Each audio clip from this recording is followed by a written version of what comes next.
Hello Mason fans and welcome to this episode of Mason Sports Insider. I am Tyler Barham, all alone for today's special episode of the show as we will be previewing both the men's and women's Atlantic 10 basketball tournaments. So let's go ahead and get started with the men's basketball team who currently are 10-20 on the season, 4-13 in Atlantic 10 play.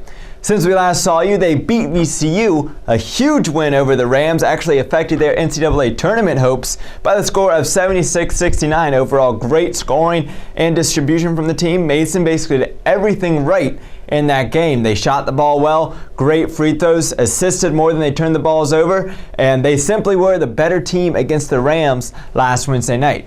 Then on Sunday, however, they fell to the LaSalle Explorers, who are currently the bottom team in the Atlantic 10 Conference. Again, they turned over the ball, and LaSalle just played really well. They did not look like the team that was sitting in the bottom of the conference. However, when you're playing against the Patriots, another team that was right at the time the 13th place team in the conference, you never know exactly what you're seeing.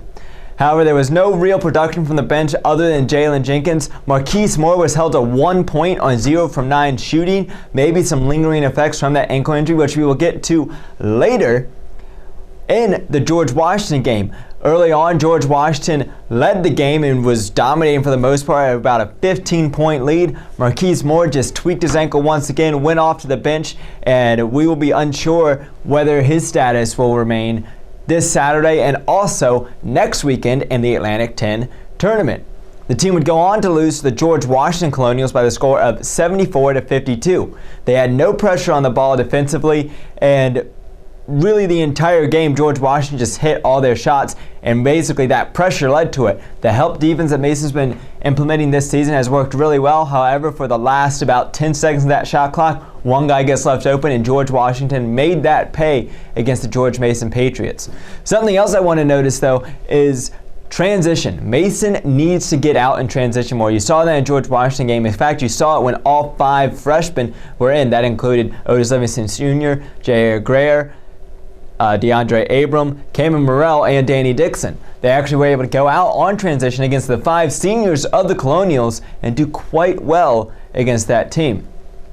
However, like I said, that leaves the team right now 4-13 in the Atlantic 10. Currently, we are 13th in the standings. There's still 1 game remaining, though, against the Richmond Spiders, who the Patriots beat earlier in the year 78-74. So, Mason maybe have the opportunity to play spoiler against Richmond. Richmond, they've had a rough season. Unsure to really think of the Spiders team. They have a lot of good players. They're led by TJ Klein, who almost stole one from Dayton last night.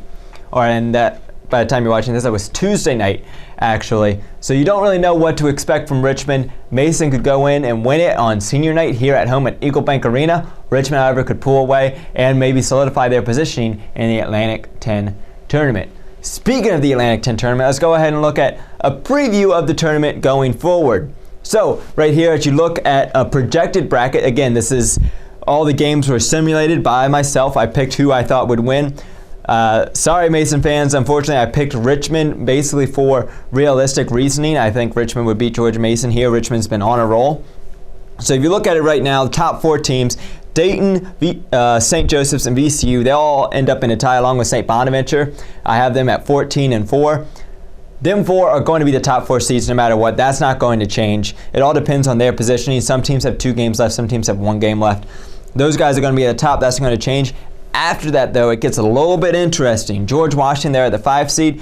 Pretty much going to stay there, but really it's all up for grabs between Rhode Island, Davidson, and Richmond. They're all going to be battling for positioning going forward.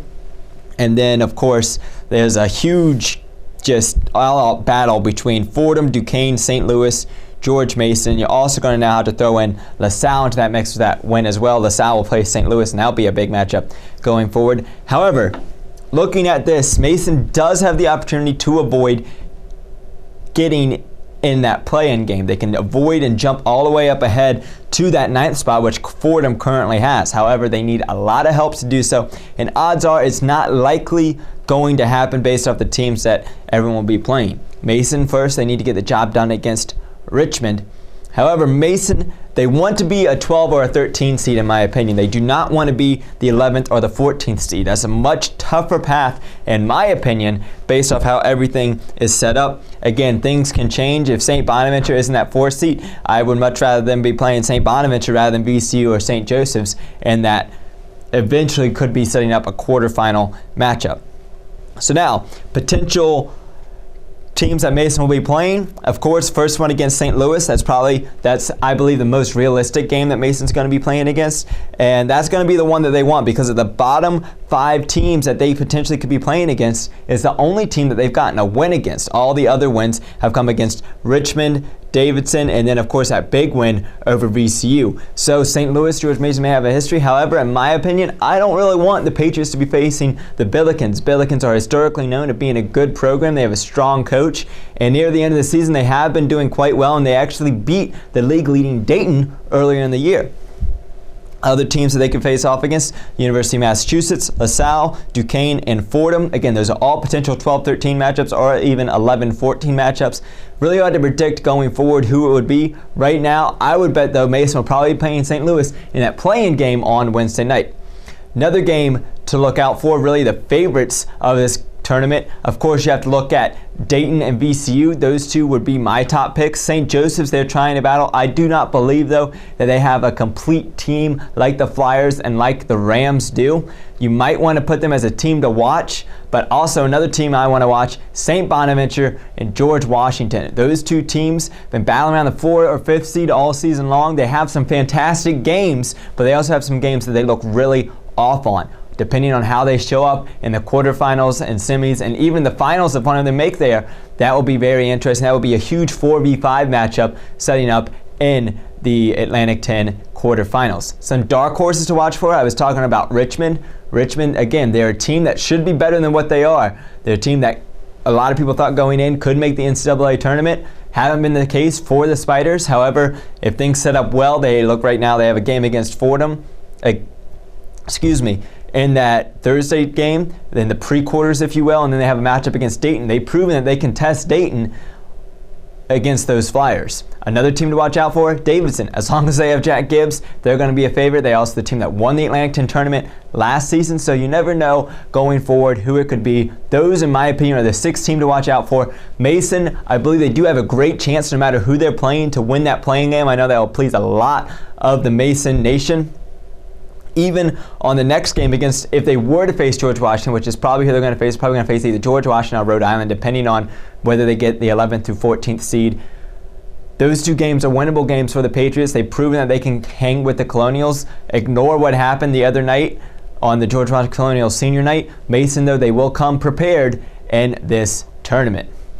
Well, if you go ahead and look ahead at the NCAA, which teams are going to be making it, basically there are 4 locks, in my opinion, to make it, and that's, 3 locks. Dayton, St. Joseph's, VCU. Those teams, I believe, even if they were to lose in the quarterfinal A10 championships, I believe that they are going to go all the way, unless, of course, maybe a Mason or a LaSalle jumped all the way in and were able to beat one of those teams. Teams currently sitting on the bubble, St. Bonaventure, George Washington. They've had great seasons. They don't have really good quality wins, so they have some wins against some bad teams. GW, they have that win against UVA, but besides that, they don't have a lot on their resume going forward. Some teams that could be a long shot that could possibly make it, I would say Davidson, Rhode Island, and Richmond. They have to make a long run, though. Of course, if they were to win the A10 championship, they would get that automatic bid. But if they make it all the way to the finals, they will merge in on that bubble zone. And with the way college basketball is shaped up this season, you have no idea which team could be making it.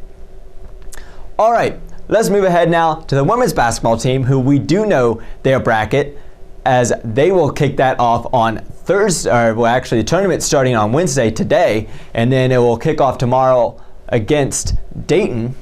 But they are 11-18 on the season, 6-10 in the Atlantic 10, and they've had a tough stretch here to end the season. Last time we saw you, they've lost to VCU 65-34 in Richmond, but then lost to a close, highly contested GW game 73-66 on the Patriots senior night this past week. Of course, the Colonials received a number 1 seed to get in the Atlantic 10 tournament. So, of course, like I said, they will play Dayton. That is a team that the Patriots lost to earlier in the year, 81-58. Dayton's three-point shooting basically won them that game. They were 12 from 33. Mason was 15 from 17. I know Dayton lost a lot of shots, but however, the rebounding of Dayton kept them in that game. They out-rebounded the Patriots 45-34, where the Patriots' size that's a little bit surprising. But that's been kind of a problem for the team here towards the end of the season. They got to get back in rebounding. They got to get that mentality back. Chris Mikube, who's been a strong bench player for the team all season long, could be a difference maker. She could potentially be the starter. I mean, that's what everyone's expecting her for play. However, just the lineup, she doesn't work into the lineup. She's much more volatile for the team on the bench. She's very dangerous for them. She's been averaging 11.3 points per game. Taylor Brown made the third team All-Atlantic 10 yet again for the Patriots. Another year that she's done so, she leads the team in steals, also averages just under 15 points per game. And another scoring threat will be Kara Wright, 10.6 points per game. She's done quite well for the team this year, really looking to step into the shoes of Taylor Brown going into next season, but we're going to need to have big games from all of them. Another player that I'm looking for, Bridget O'Donnell. She could break through and have a huge game in a way for Mason. If she has a very good game, she can go out, block shots, rebound, get right up to the rim. If she does really well, Mason cannot be stopped. And again, in this game against Dayton, they basically just have to stop the shooting of the Flyers. Dayton's historically been a strong women's basketball team. They're having a kind of a down year this year, though. Mason can get on them defensively and prevent them from getting shots up early in the shot clock. Mason bodes well to win against the Flyers in the Atlantic 10 playing game. So let's go ahead and look at that bracket. Currently, Mason is the 9th seed. Dayton is 8th. Again, this is final. This is the official bracket from the Atlantic 10. Playing games today, or will probably happen by the time you see this episode. Davidson is playing Richmond. Massachusetts are playing LaSalle. My picks are those. I got to go with the Davidson Wildcats and Massachusetts on winning those two playing games. Mason, Dayton. It's up in the air. I believe it can go either way. Dayton on paper should win. That's not the matchup the Patriots probably wanted, but it is a winnable game for Mason. That will set up a matchup if the Patriots were to win against the top-seeded George Washington Colonials, which Mason has proven that they can hang with all season long. Of course, VCU will play the winner of a play-in game as well as Fordham. And St. Joseph's, Rhode Island, that's going to be another great 7v10 matchup. I love the 7v10s more than I do the 8v9s because I believe the 10s always have more to play for, and the 7s maybe be a little bit over-conceded with their positioning. Top 4, of course, George Washington, St. Louis, Duquesne, St. Bonaventure. Really no surprise. Those have been the top 4 teams all season long. VCU came up through the 5 seed with a strong regular season finish. Favorites for this tournament, in my opinion, a lot of people point towards GW. That's not the team I'm looking for. I'm looking for Duquesne and St. Louis to do quite well in this tournament. I know George Washington, they all ended in a 3-way tie at 13-3 on the season. But I believe I've seen the weak spots of the Colonials, and I don't think they can hold on for an entire tournament. I know they only have to win 3 games to win. However, they just don't look as strong. St. Louis, Duquesne, on the other hand, they've been strong all season long, doing quite well, dominating the team. Teams to watch out for, got to look at VCU. VCU could make a run in this tournament that bodes well for them. They'll play against a play-in team, either Davidson or Richmond, in their first game, and they have a battle up against St. Bonaventure. They can beat St. Bonaventure, and who knows what happens if George Washington takes on Dayton or George Mason, both teams that have proven that they can hang with and possibly beat the Colonials. Dark horses to look out for. The Dayton Flyers, like I said, they've been dominant in women's basketball. Yeah, they're really just a dominant basketball program, both on the men's and women's side. So they are going to team you have to watch out for. St. Joseph's as well. They can be dangerous. They can go on runs. You just have to see how they play out, and hopefully the bracket works out in their favor. Looking into the NCAA tournament on the women's side for the Atlantic 10, just like the men's, if Mason wants to make it, they have to win the Atlantic 10 championship, and that's even more the case on the women's side for a lot of the teams. Locks, in my opinion, you have to go give it to the Dukes and the George Washington Colonials. I want to give it to St. Bonaventure and St. Louis. They are on the bubble, but I believe they are more in than out. They need to win at least that first game, that first quarterfinal game, in order to probably lock in. After that, they will most likely be locks. Long shot to make it in VCU. Like I said, they had a rough season, but their regular season, they really turned it around. Done quite well here towards the end. If they're able to get a win against St. Bonaventure, which that would be a very interesting 4v5 matchup, basically battling to get into the NCAA tournament. VCU has to beat St. Bonaventure, and I believe they have to beat GW to go to the finals in order to have a shot. And of course, if they were to win the whole thing, they would get that automatic bid. Well, that's all I have for you today. Of course, I will have more coming up. We will talk about potentially NCAA games, NIT, WNIT, CBI, CIT, whatever tournaments the Atlantic 10 teams are going to be in. Hopefully Mason can make a run in these tournaments. I believe, especially on the women's side, they have a good shot at going far into the tournament. And who knows, on the men's, it all depends on how the tournament plays out. The bracket I showed was not the official bracket of the A10. Teams still have 2 or 1 game remaining. Mason, though, they play Richmond on Saturday, senior night. I know spring break's starting off, but the team would love to have you for that game. Well, that is all I got for you today. I am Tyler Byram. Make sure you check out our graphic provider and sponsor, Giant Killer, at their website, giantkiller.co. I am Tyler Byram, and that is all I have for you. We will see you next time.